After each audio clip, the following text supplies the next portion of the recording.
যাচ্ছিলাম যে বলি, তো হচ্ছে এটা আসলে আমাদের নারীদের জন্য একটা খুবই খারাপ।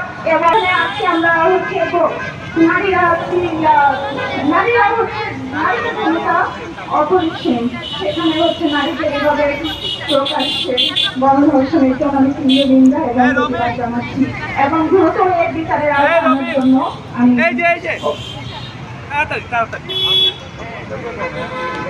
পাইছেন ওকে নিজের সহিষ্ণুতার যে পরীক্ষা আমরা দিয়ে এসেছি সেই বক্তব্য উপস্থাপন করবে প্রাইভেট বিশ্ববিদ্যালয়ের শিক্ষার্থী ছাত্রদল কেন্দ্রীয় সংসদের যুগ্ম সাধারণ সম্পাদক সায়রা চন্দ্রচা।